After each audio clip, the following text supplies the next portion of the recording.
मेरा सर आपसे air commodore काले जी सवाल आपसे ये है कि जंग तो इजराइल भी नहीं रोकना चाहता, अमेरिका क्यों डील करना चाहता है? देखिए इसमें ना अगेन हम बात भूल रहे हैं कि इसमें 3 पार्टिसिपेंट्स हैं। 2 पार्टिसिपेंट्स तो कंटिन्यूसली टेबल पे हैं, बातचीत कर रहे हैं, और अभी तीसरे पार्टिसिपेंट का जिक्र ही बंद हो गया है। जो एसेंशियल प्री कंडीशन ईरान ने लगाई थी वो थी कि हिजबुल्लाह को बचाना है। हिजबुल्लाह तो खत्म हो रहा है, इजराइल बात मानने को तैयार नहीं है, तो उनकी एक प्री कंडीशन तो एग्री हुई नहीं है, कंप्लीटली डिसएग्रीएबल है, मतलब उस पे तो बातचीत चल ही नहीं रही है।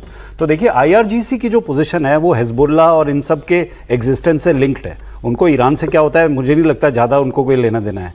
पॉलिटिकल एस्टैब्लिशमेंट जो मॉडरेट्स हैं वो ये कोशिश कर रहे हैं कि जो ईरान अभी जिस शेप में है उसी शेप में रहे और उसी शेप में आगे बढ़े।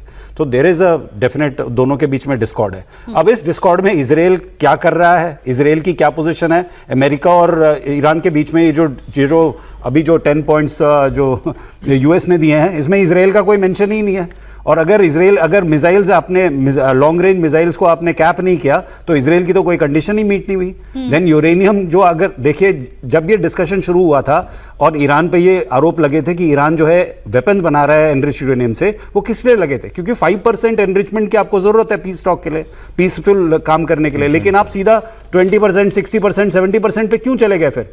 देखिए हाँ, JCPOA क्यों खतरे में आया? इसीलिए आया खतरे में बिकॉज इन्होंने पहले ही झूठ बोल के पूरा एनरिचमेंट कर लिया था and they were heading towards a weapon. तो देखिए अब ईरान पे कितना विश्वास करना चाहिए, 5 साल के लिए वो मोरेटोरियम करेगा कि नहीं करेगा, ये सब प्रश्न जो हैं ये सब उन लोगों के बीच में चल रहे होंगे जो इस लड़ाई के पार्टिसिपेंट्स हैं। अब क्या एग्जैक्टली होगा देखिए वेरी डिफिकल्ट टू से आज, पर मुझे लगता है कि यूएस के पास एक ऑल्टरनेट प्लान है जो एक्शन में आएगा कुछ ये अभी कुछ ही घंटों की डेवलपमेंट में इतना कुछ हो गया है। ईरान की फॉरेन मिनिस्ट्री ने कहा कि नेक्स्ट राउंड ऑफ टॉक में इस्लामाबाद हमारा डेलीगेशन नहीं जाएगा। और इधर खबर ये आई जो न्यूयॉर्क टाइम्स रिपोर्ट कर रहा है कि जेडी वेंस इस्लामाबाद के लिए रवाना हो चुके हैं। इधर ईरान जो है रशिया के साथ मिलकर कुछ एग्रीमेंट साइन कर रहा है, उसकी भी तस्वीरें आ रही है। तो बहुत कुछ घटनाक्रम चल रहे हैं। इसके बीच में पाकिस्तान जो है वो सुलह की कोशिशों में लगा हुआ है। अब मतलब वो कोशिशों में लगा हुआ है या अमेरिका के ही वो एक डील क्या जो लेटर है उसको घुमाने में लगा हुआ है कि जो अमेरिका वैसे भी कह देता है वही पाकिस्तान करता है। और सुलह की कोशिशों के बीच में पाकिस्तान कैसे एक्सपोज हुआ उसका एक हिस्सा तो हमने आपको बताया कि डोनाल्ड ट्रंप खुद ये कह रहे हैं कि हमें उनकी सुरक्षा पर थोड़ी सी चिंता है कि कैसे उनके डेलीगेशन की सुरक्षा होगी। अब दूसरा मुद्दा क्या है कि पाकिस्तान के आर्मी चीफ है आसिम मुनीर, जो तेहरान में शांति वार्ता की बात तो करते हैं, दूसरी तरफ अमेरिका हॉर्मुज में नाकेबंदी को बढ़ाता है। तो इस विरोधाभास ने मुनीर की भूमिका पर सवाल खड़े किए हैं। आरोप यह है कि मुनीर मध्यस्थ बनकर ईरान से जानकारी ले रहा है और अमेरिका तक पहुंचा रहा है। इस पूरे घटनाक्रम ने यह साफ किया है कि कूटनीति के आड़ में मुनीर और शहबाज अमेरिकी हितों के लिए दलाली कर रहे हैं और ईरान को झांसे में फंसा रहे हैं। अभी थोड़ी देर पहले प्रोफेसर त्रिपाठी जी को भी आप सुन रहे थे, वो यही कह रहे थे कि ईरान क्या वाकई में पाकिस्तान पर भरोसा करता है? पाकिस्तान बिजली की किल्लत के बीच अंधेरे में डूबा हुआ है और लाहौर और कराची जैसे प्रमुख शहरों में 10 से 15 घंटे की बिजली कटौती हो रही है।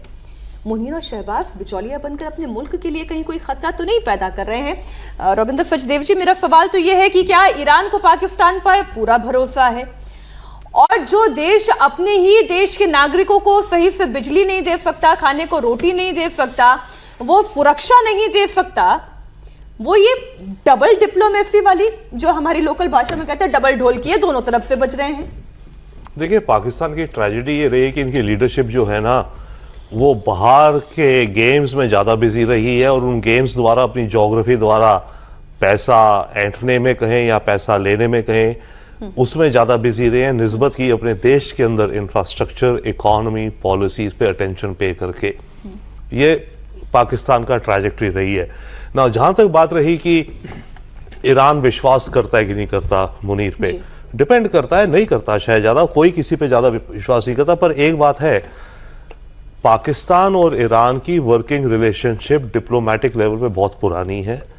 पिछले 40 सालों से अमेरिका में ईरान की एम्बेसी नहीं है। पाकिस्तान की जो एम्बेसी है उसके अंदर इरानियन इंटरेस्ट सेक्शन है। तो अमेरिका के अंदर जिनको ईरान जाना, वीजा या बर्थ सर्टिफिकेट वगैरह कुछ करना होता है वो पाकिस्तान एम्बेसी में इरानियन सेक्शन पे जाते हैं। वहां पर उसका हेड ईरानियन है और उसको जो गाड़ी मिली होती है, जो डिप्लोमेटिक गाड़ी, वो पाकिस्तान की CD नंबर प्लेट है। तो बहुत लंबे समय से पाकिस्तान और ईरान की एक वर्किंग रिलेशनशिप है, उसमें कोई डाउट नहीं है on diplomatic level, right. But अभी जो बातचीतें चल रही हैं, ये तो एक अलग लेवल की नेगोशिएशन डिस्कशंस हैं। और एक चीज और हो रही है इसमें, एक होता है शब्द बार्गेनिंग, एक होता है नेगोशिएशन।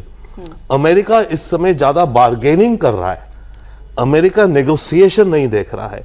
बार्गेनिंग है, मेरे पास ये है, तुम्हारे पास ये है, तुम ये दो वो लो, एक्सचेंज में इतना, राइट। नेगोशिएशन की नजरिए से देखे तभी ईरान बार बार कहता है अमेरिका बड़ी पिक्चर नहीं सोच रहा, हमें और भी चीजें समझनी है, ये वो, राइट। तो ईरान जिस नजरिए से जा रहा है is more like negotiating, America आता है बार्गेनिंग के नजर से। तो बॉटम लाइन ये है, फिलहाल में देखिए क्या होता है।